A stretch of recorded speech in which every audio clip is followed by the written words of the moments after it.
নমস্কার and welcome back to say Bangla. আজকের ভিডিওটা খুবই গুরুত্বপূর্ণ, কারণ আমরা এমন একটি সংকটের মধ্যে দিয়ে যাচ্ছি।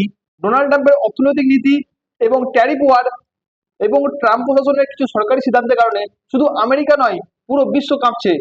আজকে আমরা বিশ্লেষণ করব কেন ট্রাম্পের বিরুদ্ধে এত বিশাল প্রতিবাদ হচ্ছে, ট্রাম্পের এই ট্যারিফ ওয়ার কিভাবে আমাদের স্টক মার্কেটের উপর প্রভাব ফেলছে, এবং কেন ভারত অন্যান্য দেশের তুলনায় তুলনামূলকভাবে স্থিতিশীল। তাহলে চলুন এর বিস্তারিত জেনে নেওয়া যাক। বর্তমানে মার্কিন প্রেসিডেন্ট ডোনাল্ড ট্রাম্প এমন কিছু সিদ্ধান্ত নিয়েছে যা গোটা বিশ্বের অর্থনীতিকে অস্থির করে তুলেছে। ট্রাম্প শুল্ক আরোপ করে তিনি চীন, ইউরোপ এমনকি আমেরিকার মিত্র দেশের সঙ্গে বাণিজ্য যুদ্ধ শুরু করে দিয়েছে, যার ফলে চীনও আমেরিকার উপর পাল্টা শুল্ক বসিয়ে দিয়েছে। এর ফলে দেখা যাচ্ছে যে আন্তর্জাতিক বাণিজ্য বাধাগ্রস্ত হচ্ছে, এমনকি মুদ্রাস্ফীতি বাড়ছে এবং আমেরিকার অভ্যন্তরে তৈরি হচ্ছে এক অশান্ত পরিবেশ, যার ফলে আমেরিকার স্টক মার্কেট ভেঙে পড়ছে। মানুষ আতঙ্কিত, কারণ তাদের ভবিষ্যতের জন্য সঞ্চয় করা প্রত্যেকটি টাকা আজ ধ্বংসের মুখে। এই 401 কেটা কি? এই 401 কেটা হচ্ছে আমেরিকার অধিকাংশ মানুষ যখন তারা রিটায়ারমেন্ট নেয়, তখন তাদের পুরো ইনকামের টাকাটা তাদের জীবনকে সুরক্ষিত রাখার জন্য এই এই 401 প্ল্যানে বিনিয়োগ করে। আর এই প্ল্যানের টাকাটা যায় স্টক মার্কেট ও মিউচুয়াল ফান্ডে।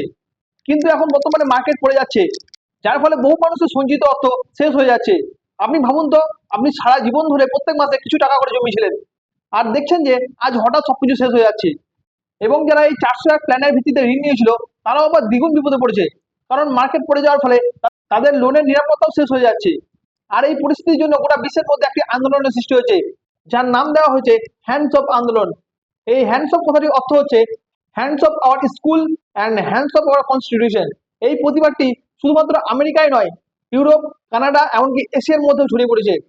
আমেরিকার বিভিন্ন state, new York, Washington DC, Los Angeles সহ বিভিন্ন শহরে হাজার হাজার মানুষ রাস্তায় নেমে এসেছেন। এই আন্দোলনের 4টি কারণ আছে। প্রথমত হচ্ছে ম্যাসিভ ফেডারেল লে অফ। ইলন মাস্কের নেতৃত্বে ডিপার্টমেন্ট অফ গভর্নমেন্ট এফিসিয়েন্সি অর্থাৎ ডিওজিই এর আন্ডারে প্রায় 2 লক্ষ সরকারি চাকরি বাতিল করা হয়েছে। আমেরিকার জনগণ বলছে যে এটি জনসাধারণের সেবার কাঠামোকে দুর্বল করে তুলেছে। দ্বিতীয়ত হচ্ছে ইমিগ্রান্টদের বিরুদ্ধে কঠোর নীতি। ট্রাম্প সম্প্রতি ইংরেজি ভাষাকে রাষ্ট্রীয় ভাষা হিসেবে ঘোষণা করেছে, যার ফলে স্প্যানিশ এবং অন্যান্য যারা ভাষা বলে তাদের উপর ব্যাপকভাবে প্রভাব পড়ছে। এবং হেলথ কেয়ার এবং পাবলিক এডুকেশনের জন্য যেসব সুবিধাগুলো ছিল, সেই সুবিধাগুলো কমিয়ে নেওয়া হচ্ছে। 3 নম্বর পয়েন্ট হচ্ছে গণতান্ত্রিক প্রতিষ্ঠানকে বাইপাস করা।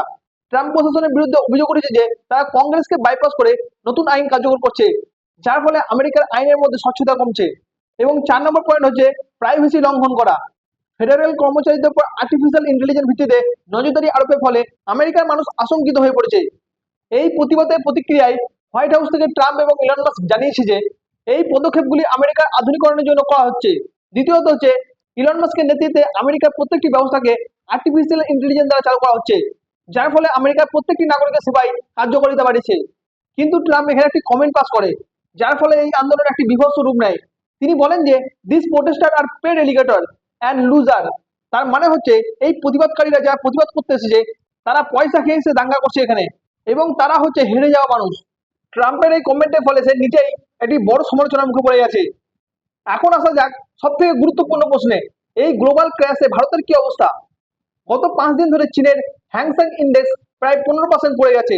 আপনি যদি নিফটির দিকে তাকান, তাহলে দেখবেন যে ভারতের শেয়ার বাজার তুলনামূলকভাবে কম পড়েছে, মাত্র 5.5%। এর ফলে দেখা যাচ্ছে যে মানুষের পোর্টফোলিও অনেক ক্ষতিগ্রস্ত হচ্ছে। এই ধসের ফলে দেখা যাচ্ছে যে টাটা মোটরস গত 5 দিনে 15% পড়ে গেছে, এবং টাটা স্টিলও 10% পড়ে গেছে। টাটা স্টিলের এইরকম ধরনের পতন, এবং যারা মিড ক্যাপ এবং ছোট কোম্পানিতে বিনিয়োগ করেছে, তাদের ক্ষতির পরিমাণ আরো অনেক বেশি। অনেকে 100 টাকা বিনিয়োগ করে 50 টাকা হাতে পাচ্ছেন না। এই ধস শুধুমাত্র ভারতে নয়, বিশ্বজুড়ে হচ্ছে। Hong Kong, Taiwan, Japan, Spain, Germany, France সব জায়গাতেই 5 থেকে 10% পর্যন্ত একদিনে পতন ঘটছে। ভারতের নিফটি আজকে 3.5% পড়ে গেছে।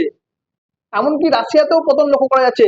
আজকে রাশিয়াতে একদিনে 3% পতন দেখা গেছে। বিশেষজ্ঞরা বলছে যে মার্কেট আরো 10 থেকে 20% পর্যন্ত পড়ে যেতে পারে যদি ট্রাম্পের এই ট্যারিফ নীতি চলতেই থাকে, যার ফলে প্রতিবাদ আরো জোরালো হচ্ছে। কেউ কেউ মনে করছে যে 1927 সালের মতো ব্ল্যাক মানডে আসতে পারে, যেখানে একদিনে শেয়ার 22% পড়ে গিয়েছিল। কিন্তু গোটা বিশ্ব জুড়ে যখন শেয়ার বাজার উতাল পাতাল হচ্ছে, কিন্তু আমরা দেখছি যে ভারত তুলনামূলকভাবে স্থিতিশীল। এর কারণ কি? এর কারণ হচ্ছে আমরা আমেরিকার উপর ততটা নির্ভরশীল নয়। তার জন্য এই ট্রাম্পের শুল্ক নীতি মূলত চীন, ভিয়েতনাম এবং থাইল্যান্ডের উপর বড় প্রভাব ফেলেছে।